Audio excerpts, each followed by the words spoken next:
So in this presentation we will discuss about the steam properties.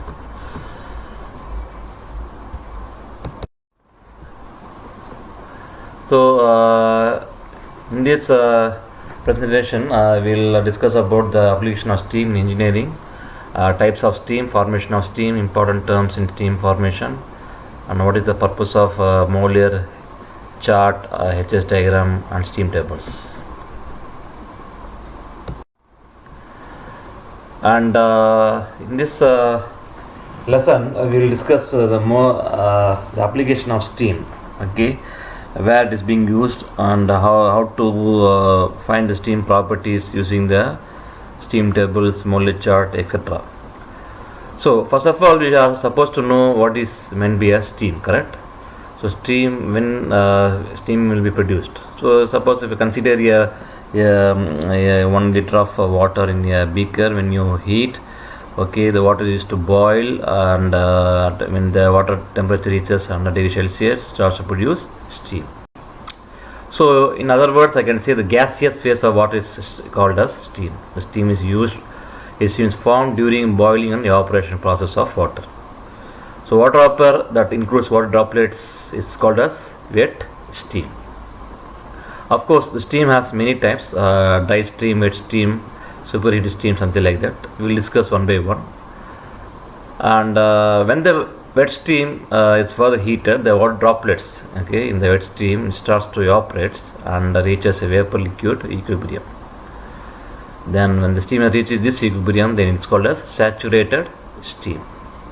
Still, if this saturated steam is heated further, okay, there is another type of steam will form that is called superheated steam, which is temperature higher than its boiling point for the given pressure, which occurs when all the water droplets in the steam gets evaporated. So superheated steam, naturally it's like a gas. So this is the steam. Superheated steam will be used as a fluid in a steam power plants. Okay. And to know the properties of the steam, steam tables and Moller charts will be used to know some thermodynamic data, okay, for those steams, and which is used to analyze thermodynamic cycles involving steam properties. Important terms in steam. What are the important terms? What are the terms in sense of some types of steam, like compressed liquid and saturated liquid? What do you mean by compressed liquid? Otherwise it is called subcooled liquid. So liquids which is not about to vaporize, it's called compressed liquid. You can see the diagram below. So state 1, okay, the pressure, say it's maintain 1 atmosphere pressure, temperature at 820 degrees Celsius. So when it's about to heat, okay, now this water is receiving the heat. So in this case it's not able to vaporize, right? So it's still not vaporized, so still it's compressed, so it is called as compressed liquid or subcooled liquid, which is not able to vaporize. If it is heated continuously, then the particular liquid will become vaporized, okay, it's called saturated liquid. So same atmospheric pressure, but temperature is 100 degrees Celsius. So in this case I can say if the nature of the liquid is saturated liquid. So at this 1 atmospheric pressure, 100 degrees Celsius, water exists as a liquid, is ready to vaporize.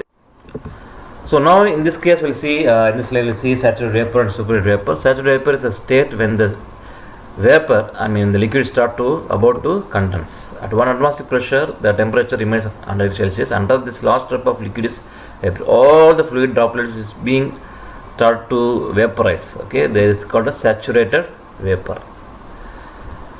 And when you increase the heat further, see the same atmospheric pressure, but temperature is increased. So the nature of the vapor will be called as superheated. It is a vapor which is not about to condense. Okay, it is called a superheated vapor. So in saturated vapor, okay, it means that all the water droplets will be about to vaporize, but temperature will be around 100 degrees Celsius. But in case of superheated vapor, okay, the temperature will be more than 100 degrees Celsius, and there will be no water droplets inside the system. So all the water droplets will be converted as a vapor. So it is called superheated vapor. Now, how to understand the concept of steam? So I have shown 5 diagrams over here. Each diagram has its unique characteristics. So in first one you can see a piston with some weight over the piston W, and water is a temperature of 0 degree Celsius, and the volume of the fluid, say I am denoting as VF. In second case, okay, I just subjected for heating. Okay, it start to the water is receiving the heat. Suppose if I draw something like this, okay, we are giving heat here. So what happens, the water is receiving the heat in the second diagram. In third diagram, after heat being given to the system, okay, continuously, so what happens, the water starts to evaporate, and the water starts to produce steam. In this third diagram, there is a there is a combination of both waste steam and water. So in this third diagram, all the water is not converted to completely steam. Okay, still the water is receiving the heat. In fourth diagram, again the same heat is being applied, and it means that all the water droplets, all the water is being converted into dry saturated steam. So temperature is indicated as TS. TS is saturation temperature, and here it is indicated the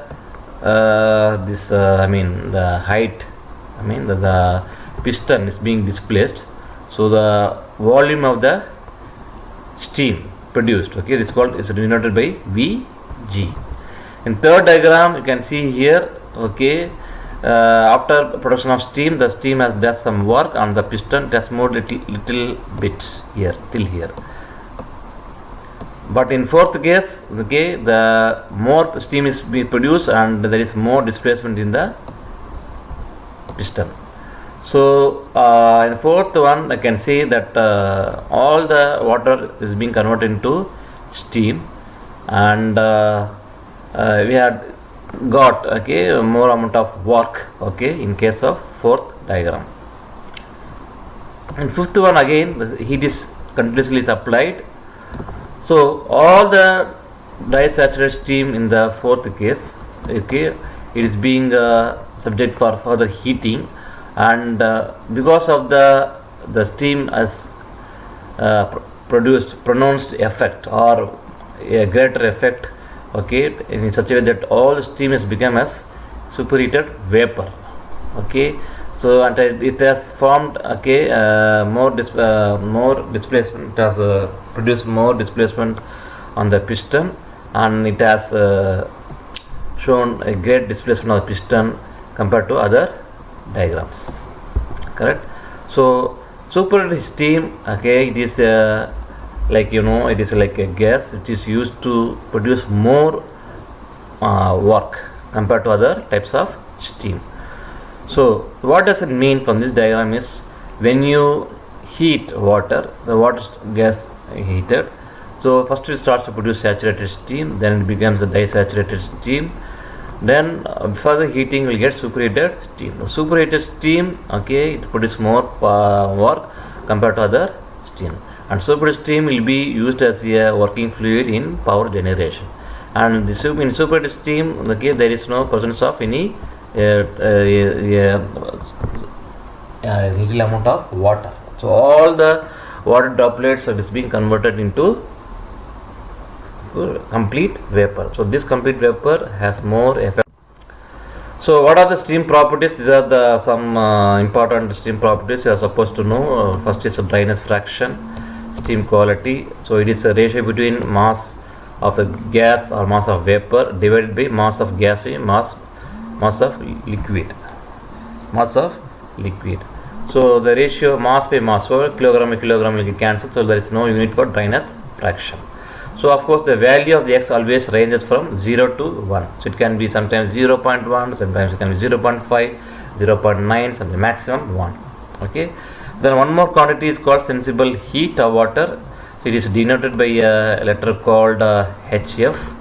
So it is called as the heat absorbed by 1 kg of water when it is being heated from 0 degrees Celsius to its boiling point.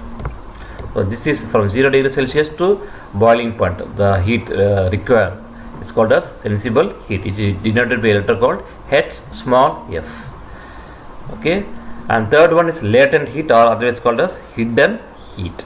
It is denoted by a letter called HFG. So it is amount of heat required to convert all the amount of water to steam. Okay, all the amount of water to steam at the same temperature and pressure. Okay, so when all the amount of water is being converted to steam, that particular quantity it is called as latent heat or hidden heat. It is denoted by a letter called HFG. Okay, HFG can be written as Hg minus Hf. We will see next class how to write this one. Then another quantity is called total enthalpy. This H is a summation of what is this? H is equal to HF plus X into HFG. This is one very important formula to solve some problems. So H is the enthalpy, okay, total enthalpy, the summation of HF plus HFG. Okay, then comes your superheated steam. How to denote the superheated steam? Superheated steam, it is a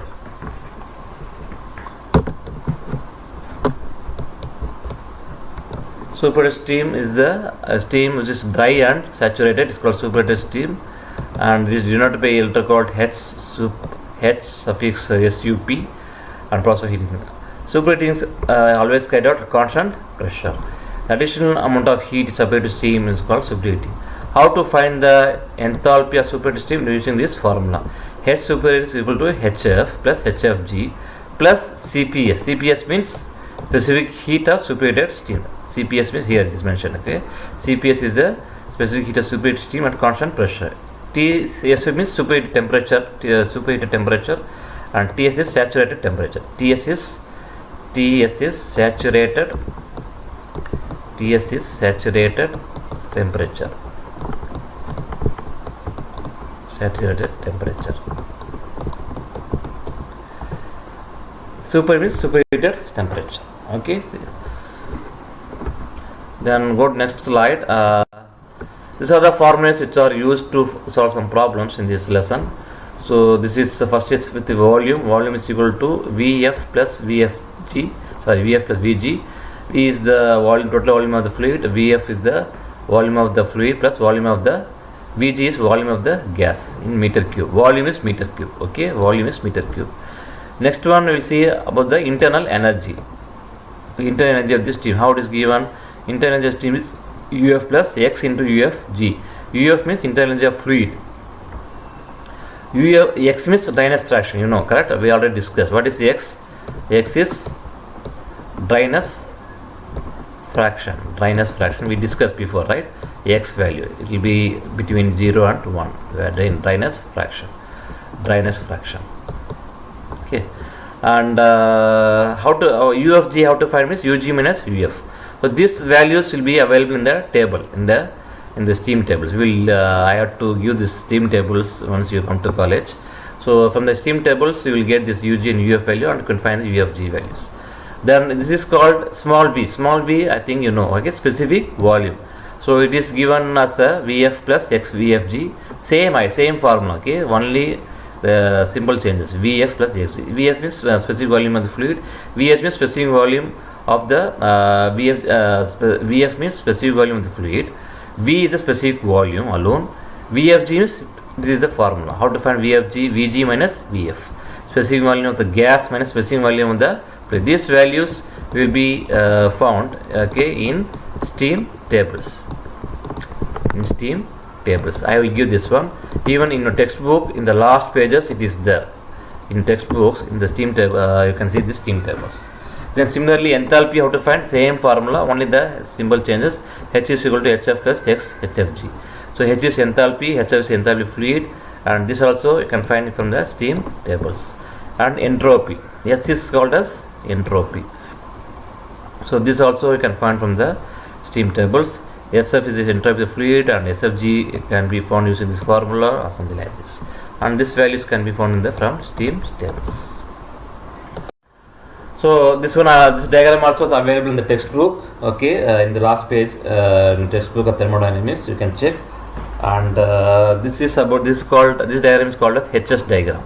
H means enthalpy, okay, in y-axis, and entropy in x-axis. So this is a plot for the water, pure water. So in y-axis the enthalpy values is been mentioned here. In x-axis entropy values. So a thick line you can see here. I will give this diagram or chart to all of you. I mean, once you come to college. So as of now, just to have a clear idea, as a general idea about this one. Okay. So some thick lines, and there's some lines, straight lines be there for the pressure, and there's curved line for temperatures. Okay, and some curves below this curves. Okay, they are called saturated lines. So something like that. So using the chart, we can solve some problems. Okay, and these are steam tables where we can find HFG, HFG, HG, SF, SFG, VF, specific volume, something like that. So using these values from the corresponding temperatures, okay, and corresponding pressure, we can solve some problems to know the steam properties, okay, in each and every thermodynamic process. That's it. And problems will see in next class. Thank you.